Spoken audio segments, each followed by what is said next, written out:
On that note, let's welcome the very next panel discussion focused on the responsible adoption of AI within enterprises, addressing the risks and regularity challenges of advanced AI models. Well, let me introduce our esteemed panelists for the evening. Let me take the honor of introducing all of you to the moderator for the session. We have Nehaa Choudhary, a partner in Ikigai Law. Neha is celebrated as one of the top technology and privacy lawyers with profound impact on tech law and policy education across leading Indian institutions. Ladies and gentlemen, let's hear it for Miss Neha Choudhary. Joining her on the panel is Ms. Tanusree De, the responsible AI leader at EY's AI Data and Practice Technology Consulting. Tanusree is at the forefront of integrating ethical AI practices in business strategies. Please give a big round of applause to welcome our panelists, Tanusree De. Let me take the honor of welcoming Mr. Tirthankar Choudhary, the Vice President at American Express. With nearly 2 decades at the company, Mr. Tirthankar is now leading the AI governance, settling enterprise-wide standards of responsible AI. Please give a big round of applause to welcome him on dais with us. We also have with us Mr. Sunil Abraham, the Public Policy Director for Data Economy and Emerging Technologies at Meta, India. Sunil's work focuses on leveraging AI for the benefit of communities in Global South. Please give a big round of applause as we welcome our next panelist, Mr. Sunil Abraham. Last but not the least, I take the honor of welcoming Mr. Syed Ahmed, who heads the Responsible AI Office in Infosys, and he plays a very critical role in developing Infosys AI First initiative, ensuring AI innovations are aligned with ethical guidelines. Ladies and gentlemen, please give a thundering round of applause to welcome our amazing set of panelists, and I now hand it over to our moderator, Ms. Neha Choudhary. Thank you. This is working. Okay, perfect. Hi, everyone. A very good evening and a big thank you to nasscom for hosting us and having us here today. Looking forward to an exciting 30-35 minutes with my panelists. Just a little bit of very quick context setting. I don't want to take up the time that we'll hear from our speakers, right? But essentially, just to put this into perspective, why are we having this conversation in the first place? We're all really excited about the growth of AI. We know that it's being adopted extensively in very many shapes and forms in organizations around the world. Some of the figures that we've seen are actually pretty mind-boggling. There's a report that nasscom and BCG have released a little while ago, which says that the growth of India's AI market is expected to reach $17 billion by 2027. We've seen other reports. I think there's a PwC report that says AI is expected to contribute $17 trillion to the world economy by 2030, out of which $6.6 trillion is because of an increase in productivity, which is, I think, one of the things that makes the use and adoption of AI within enterprises very attractive to them. But at the same time, for many years now, a few years now, we've been having, I think, increased conversations on responsible AI, using it responsibly, developing guardrails and frameworks that make sense at the same time. While we're excited about the potential of the technology, what are the kinds of guardrails and frameworks we need to have in place? Not just at a local level, but we're seeing a lot of intent and excitement at various international levels, different multilateral fora that you look at, whether it was the Delhi Declaration when India had the G20 presidency last year, or the UK AI Summit, G7 more recently. Pretty much every big international event you look at, there has been some discussion, conversation on the responsible use of AI and what kind of frameworks we need to look at. So we're hoping to bring all of that together and talk about, very specific to the panelists that we have here today, what does this look like in practice? It's great for us to talk about some of these principles, but how does this work in your respective organizations? How do you make sense of it all when you're looking at in practice? And Tanusree, if I can start with you, right? I'll pose two questions. One is that we're seeing organizations increasingly designing and adopting internal AI governance and policy frameworks, and also AI risk management frameworks. If you could help us understand, given that you advise so many different organizations on some of these aspects as well, could you distill out perhaps some critical ingredients that are important that you've seen in your, in your work experience? That's one. And the second thing is moving again from policy to implementation. What would be critical steps for an enterprise to take to ensure that to ensure the responsible adoption of AI right from the very beginning? If we could start off with this. Yeah, so I will take your second question first, Neha. The reason being, you have made a very key message in your question itself by saying responsible AI, adoption of AI right from the beginning. And I would emphasize the term right from the beginning here. A responsible AI should not be an afterthought anymore. Organizations building AI should build it responsibly right from the beginning, right? So they should design, develop, deploy, and use AI in a way that ensures safety and security and adherence to ethical and social values. Now the question of safety, security, ethical considerations, all this arises because AI, though a very powerful technology, it is also susceptible to many potential risks, right? To your second question regarding the, what should organizations do for increasing the adoption of responsible AI, I think the first and foremost is to have a very robust and reusable risk management framework with standardized processes and workflows to first of all identify the risks, measure the risks, and mitigate it, right? And that in the pre-production or development phase, and also do a continuous risk monitoring in production, and having an alerting mechanism and incident management mechanism, right? So that's very, very important to have a robust risk management framework. And coming to AI policies, the main ingredient you asked, right?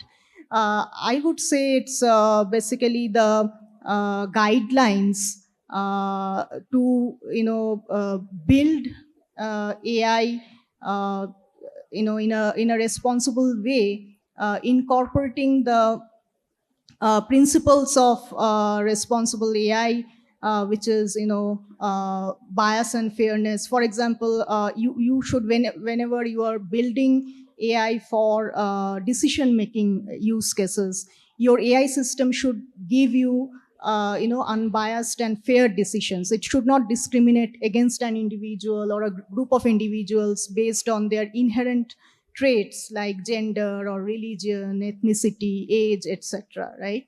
The AI system should be transparent and explainable, and that is again especially when you are using AI for decision making, because otherwise, if you don't know, right?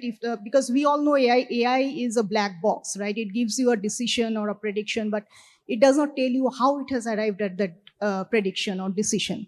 So it becomes, due to this lack of transparency, it becomes very difficult for businesses to trust these models, right? And deploy it in production.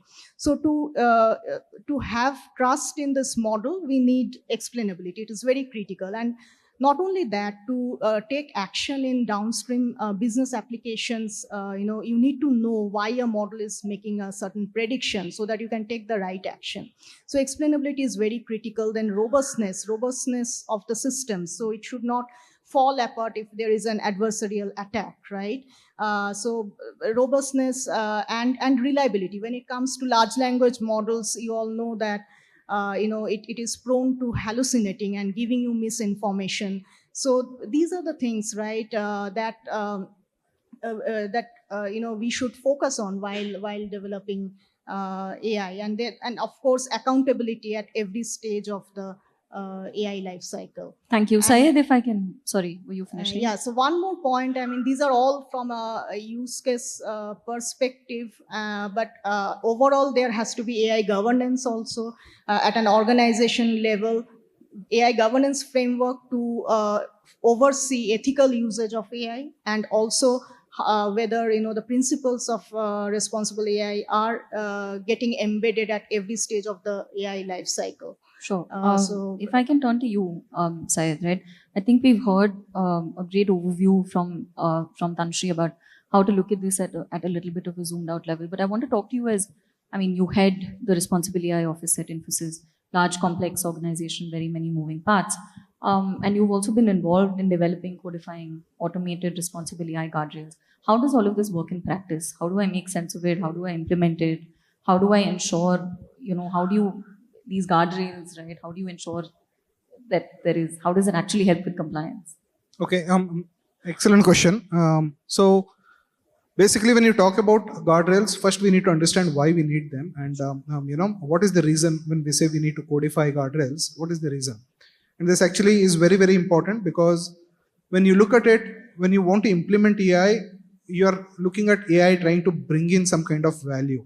The moment we start putting in some restrictions saying that, look, I need to have this guardrail, that guardrail, and you need to follow some regulations and all that, many times AI use case may not be viable, right? Because you're putting a lot of burden on the AI use case to justify its business value.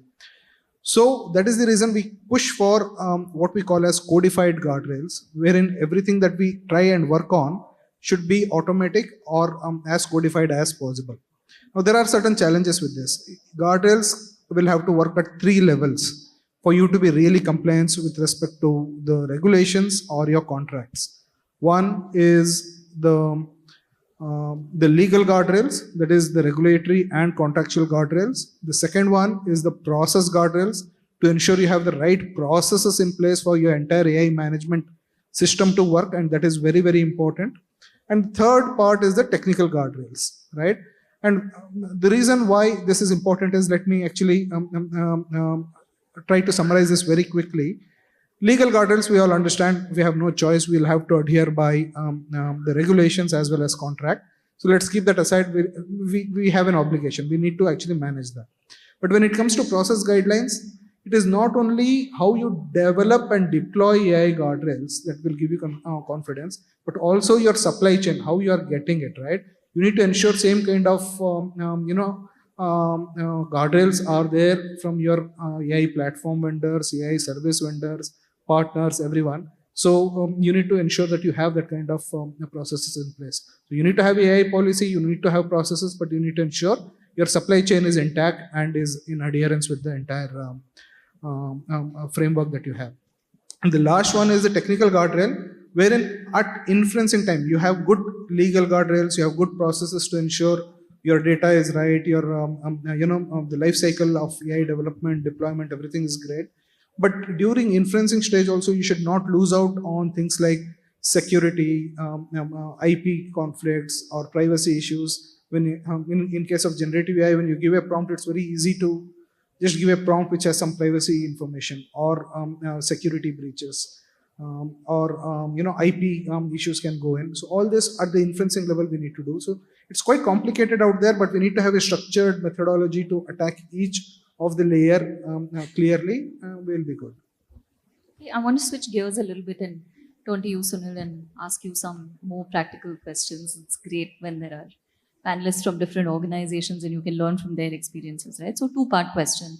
One, Meta has been building solutions for, can you hear me? Okay. Meta has been building solutions for operationalizing RAI principles. So if you could talk to us a little bit, one, about what those are. And the second part to this is some steps that you folks yourself have taken to operational, some steps that you folks, Meta itself, has taken to operationalize some of this in practice.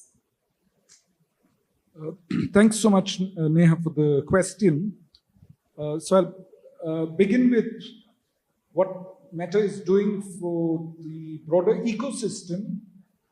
Today is a particularly auspicious day for us as a company because yesterday the biggest open source model that we have trained dropped. This is 405 billion model. So this is the largest open source, and we would consider this as state-of-the-art model. But that's just the tech. What happens to responsible AI? What most people did not tweet about is what followed the release of the Llama 3.1 family of models. And there we have a very important project. The project is called Purple Llama. Syed knows that project well. Purple because we are combining the approaches of both red teaming and blue teaming, so therefore purple. And the most important tool within the Purple Llama umbrella is called Llama Guard. And Llama Guard is basically an 8 billion parameter model that is both pre-trained and fine-tuned to help as a classifier based on the ML Commons taxonomy for hazardous content.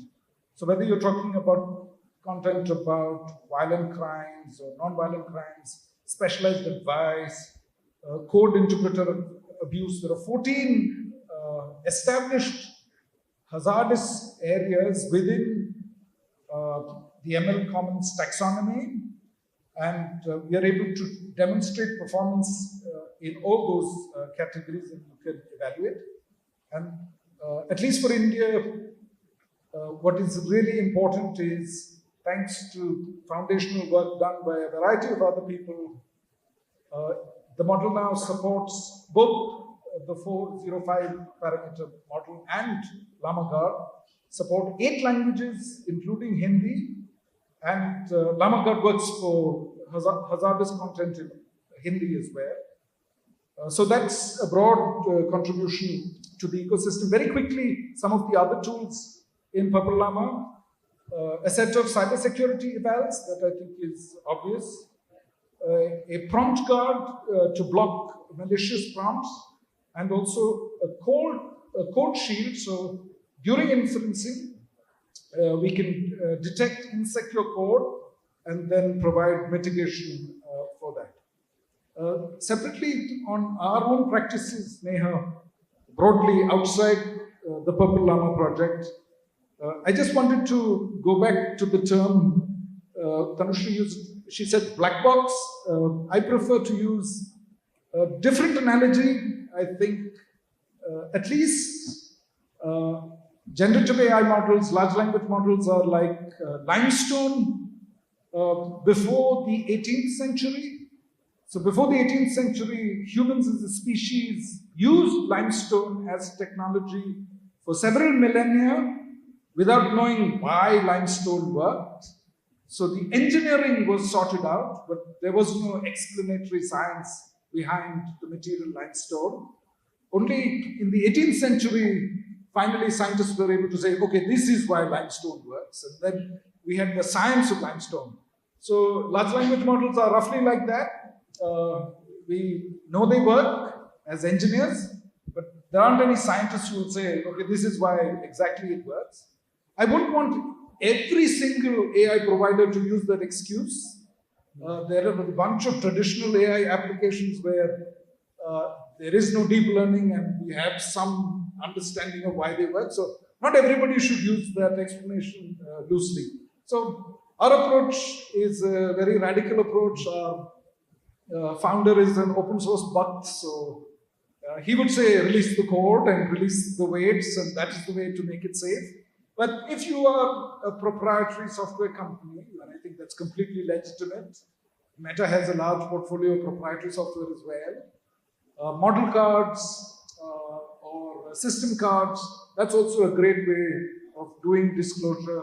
Other techniques like stakeholder engagement, consultation, We have a policy prototyping project called Open Loop. They are having an event in Delhi today.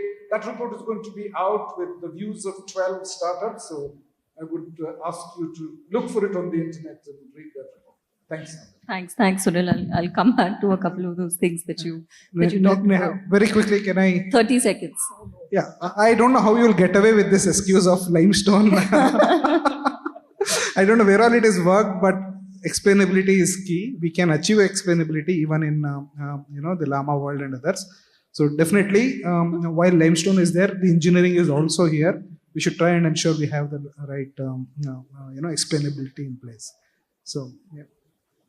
Do you want to respond in 30 seconds? No, he has disagreed and I accept. You accept the disagreement? Okay then. I will change gears once more and come to you, Tirthankar. Completely different hat, right? The way that you use AI, folks do many different things with it.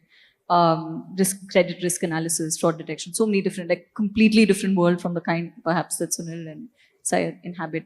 Talk to us a little bit about how your approach has evolved when it comes to responsible AI, because you're using it in very many different ways. The way that you have used it has also changed and evolved over the years. So share a little bit with us about how your views and your organization's views have evolved. Yeah, so thanks, Neha. So while I was listening to Sunil, that's the first thing that came to my mind. It's completely different world. Hello? Yeah. So while I was listening to Sunil, that's exactly that came to my mind. It's a completely different world, very open sourced. We are a bank primarily, and we are a bank with a brand with promise of safety and security to our customers. And the way that we use AI, be it traditional AI or Gen AI, responsible AI becomes a core of the usage of those. But like we have a history of adopting like new emerging technologies. For example, like we are the first financial services firm to use AI, as you said, for credit card fraud detection. That really helped both our customers and our merchants. But to the core of that, we have very rigorous responsible AI processes. We have a council kind of with senior leaders that makes decisions about what are the use cases we can use AI, especially generative AI. We discuss all those use cases. There is also a human element, human involvement whenever we are kind of doing some pilot. So till date, like we have close to 500 Gen AI use cases across different businesses. We have piloted some of them. But the most important aspect to that is that we feel generative AI also from kind of a servicing perspective, from a customer servicing perspective, have immense kind of potential, not only kind of for our customers, but also for our colleagues, like the productivity enhancements that Gen AI can make, right?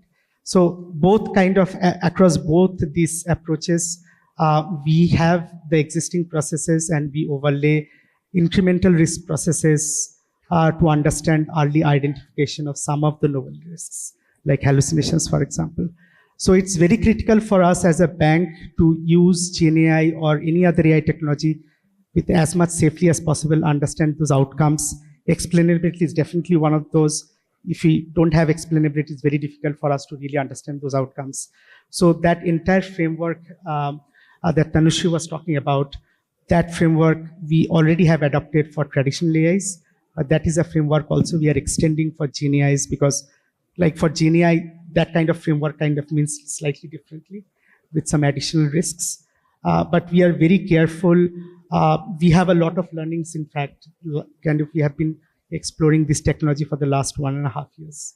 And there has been a lot of learnings, and those learnings have helped us formulate this responsible AI framework. Any specific challenges that you all might have faced over the years, 12.5 years? Anything that's been a struggle to figure out, or?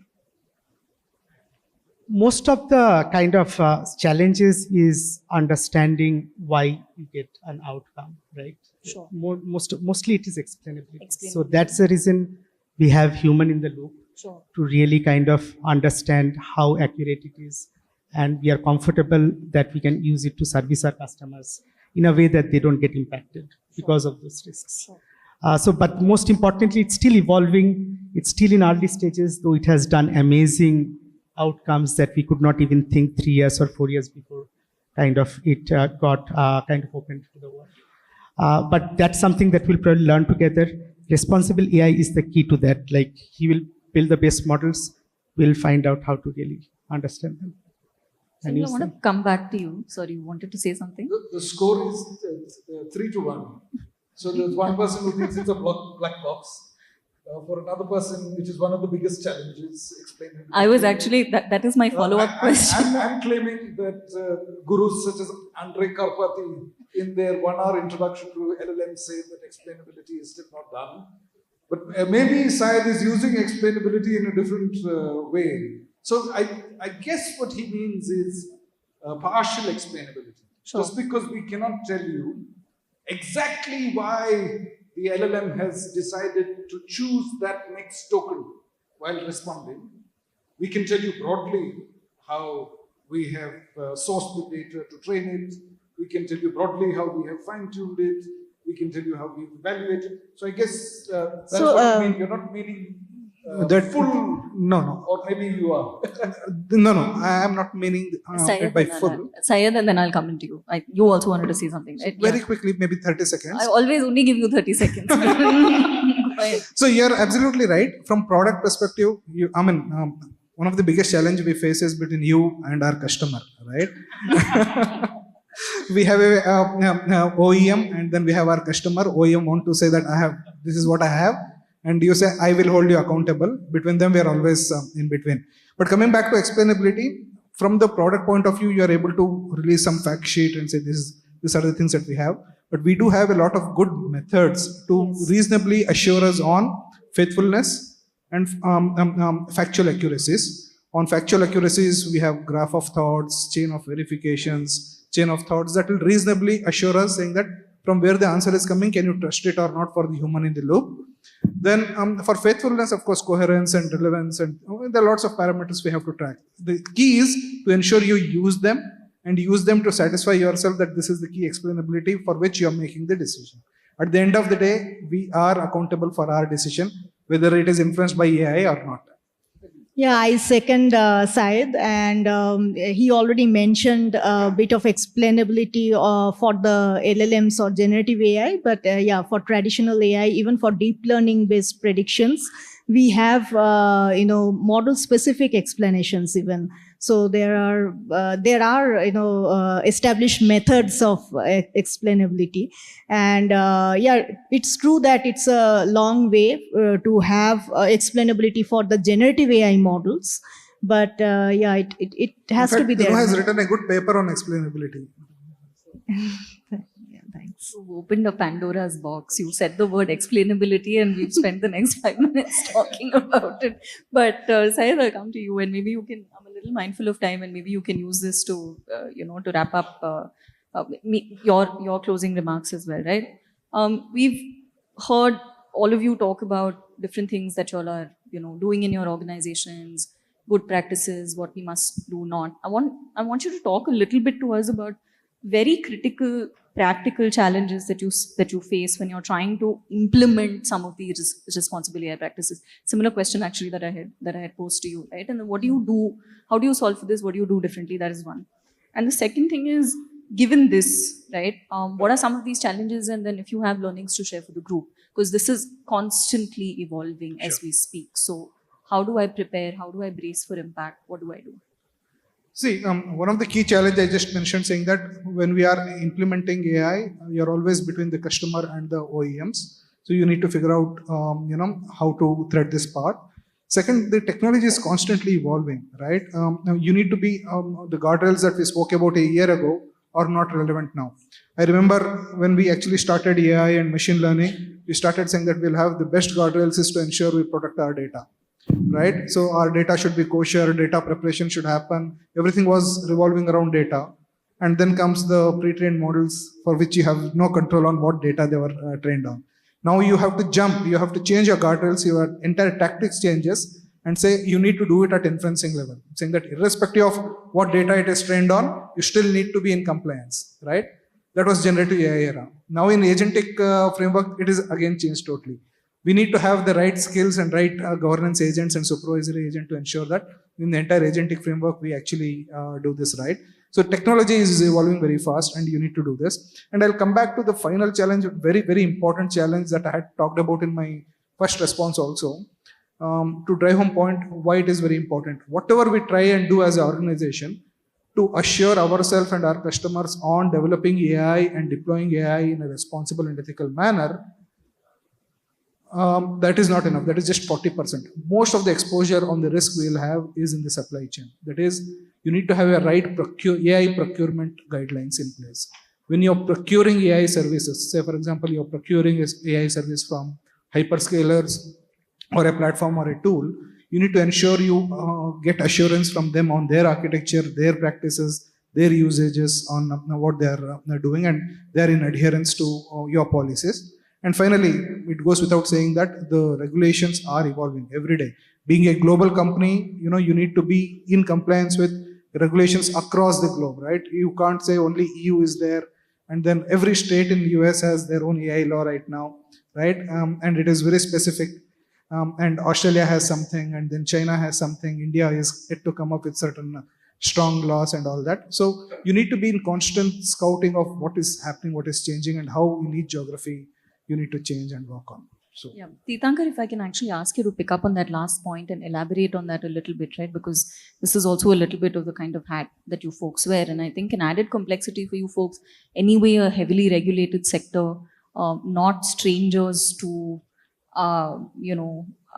regulation in very many different shapes and forms, because the risk also perceptibly higher in a financial sector, financial ecosystem than perhaps the use and deployment in several other contexts. So with all of this in mind, challenges, practical tips, advice, that is one. But a second most, I think another important layer for you folks is also to make sure that anything that's happening at the customer facing end, right? The quality of the customer experience is not affected, to make sure that I am having a high quality and a high accurate kind of interaction when I'm interacting with you in this context. So how do you think about all of these very many different dots, and if you can bring it all a little bit together?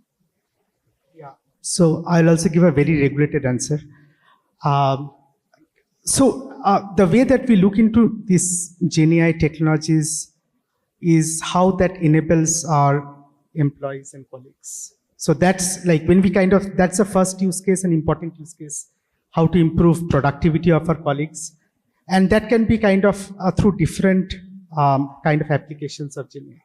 So one application of GenAI can be like summarization of probably all the conversations that has been passed to a customer rep who is having that conversation with that customer. And the rep now has in front of him a concise content of interactions that was happening in the past. So that's how we are enabling So the interaction is still happening not in an agentic, AI agentic world, but the interaction is still happening person to person with a human, again, because that's how you realize there are a lot of things that you can probably pick up what the customer wants, what is the tone of the tone that the customer is using. So the rep is enabling that. We are enabling the rep with more information, more concise information using this technology. The second is that how can we go through large documents in a more meaningful and easier way. So we are, as I'm talking about 500 different use cases, those 500 different use cases, many of them is trying to help us being much more productive and being more efficient. There is So there is more, it's not that we are exposing GenAI directly to the customers, because that's where we have drawn the line, because we are not ready for that. As we just said, that it's a very regulated industry. Most of the AIs that we still use is traditional AIs that has the classical AI framework that the regulators that the regulators keep a very constant tap on. In terms of governance, in terms of monitoring. So that is still a large part of what we do. When it comes to new technologies, we are still dipping our hands to that and try to see how we can make ourselves more productive. Thank you. Tanusree, if I can come to you, and Sunil, I'll come to you for the last word, right? Again, I feel like this has been the recurring theme of the panel that I've asked you. suggestions, practical advice. What do we do? How do we implement a lot of this stuff in practice? How do organizations prepare? The point that Syed was making, right? This tech is constantly evolving, and you do give a lot of this advice in, like, this is the kind of stuff that you deal with day in and day out in your professional job as well. Some of the stuff that we're discussing on this panel today is going to perhaps be outdated 2 months later, 3 months later, right? So what do I constantly keep iterating, reiterating? We've heard, I'm a lawyer, we hear very often from many of the clients that we work with that there is a very high cost to compliance and a very high cost to doing business if you've got to keep iterating and reiterating some of this stuff. So what do you do? How do you solve for this practically, pragmatically? Yeah, I would say that, see, we need to follow certain AI standards and best practices, right? And there are, standards like ISO 42, ISO IEC 42001. There are NIST risk management framework, right? So these, like ISO IEC 42001 is the first, AI management system standard, and it's very, what I would say, it's very comprehensive, and it gives guidelines on managing the risks and opportunities, and it's something where it gives a very detailed, and in fact the NIST risk management framework also talks about how you can mitigate those risks. So organizations building AI system should follow these standards, though I feel that there is a long way for these standards also to evolve a lot, and lot of discussions, debates are going on across the world. Lot of research is going on.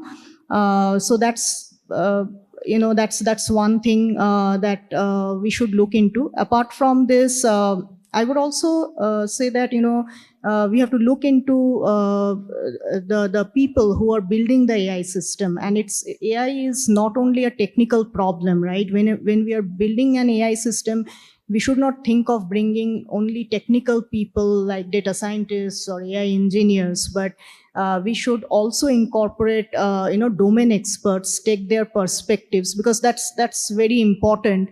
Especially for, say, AI systems in the medical world. If you are building an AI for radiology, right, and you need to, annotate your, say, MRI scan data, right, or mask your data for doing some image segmentation.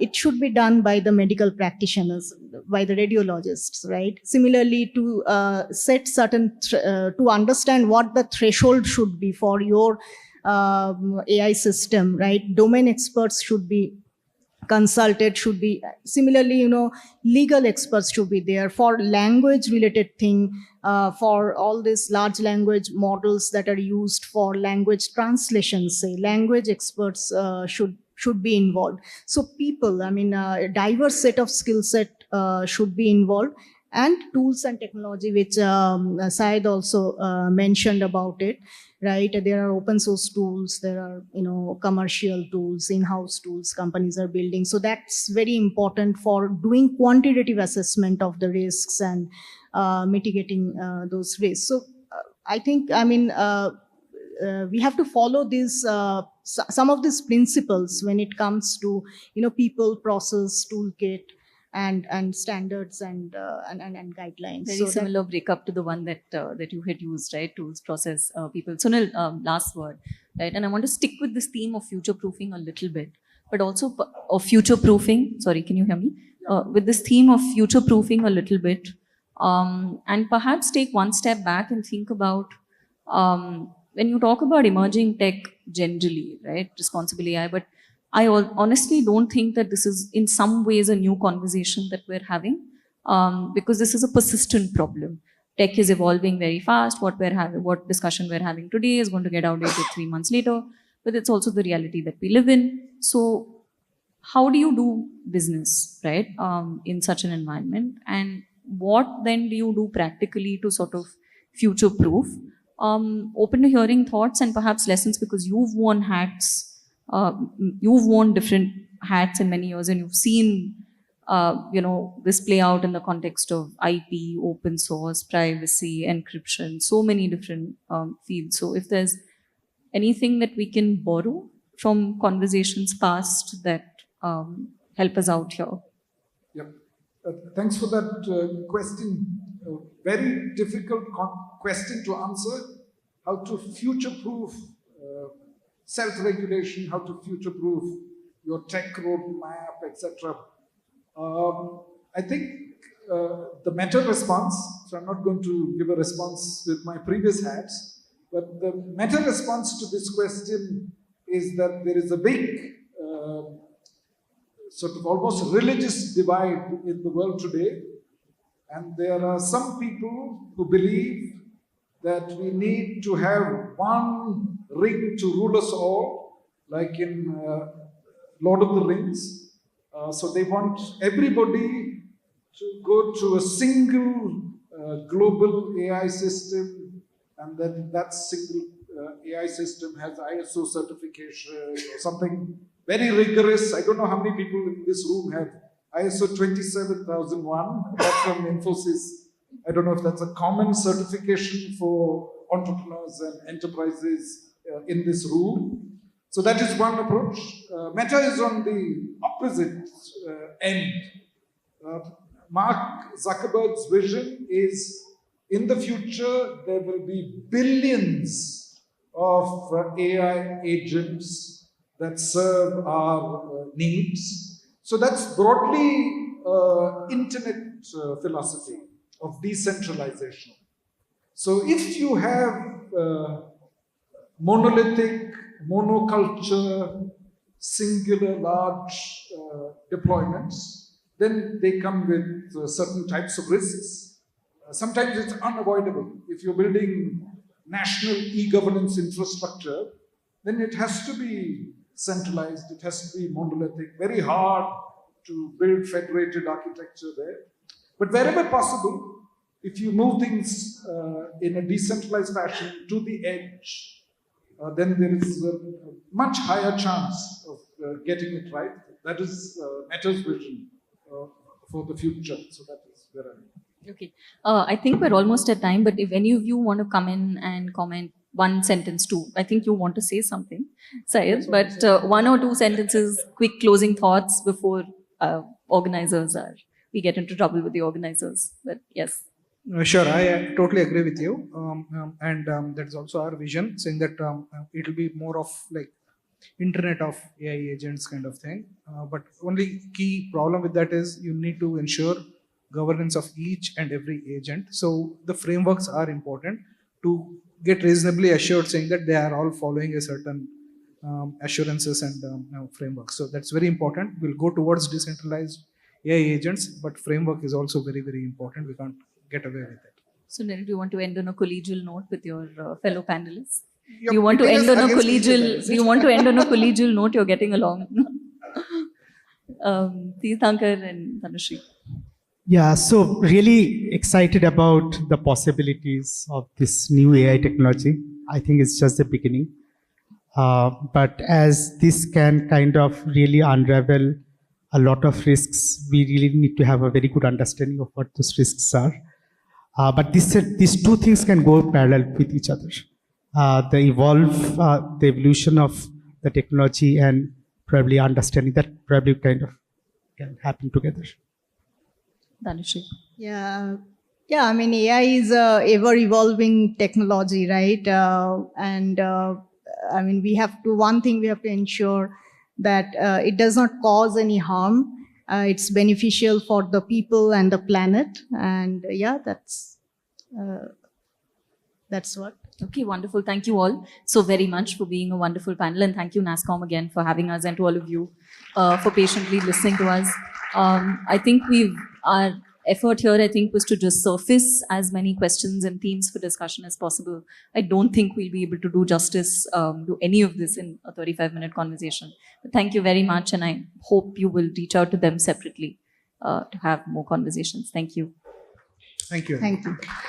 Thank you so much once again to our distinguished panelists for their invaluable insights and contribution for this enlightening discussion of responsible AI. Thank you so much once again to the panelists for your expertise, which has definitely helped to pave the way for a safer and more ethical AI practice across the industries. Once again, ladies and gentlemen, let's hear a big round of applause for our panelists. And of course, for our moderator who seamlessly took forth the event, a big round of applause to Neha Choudhary as well.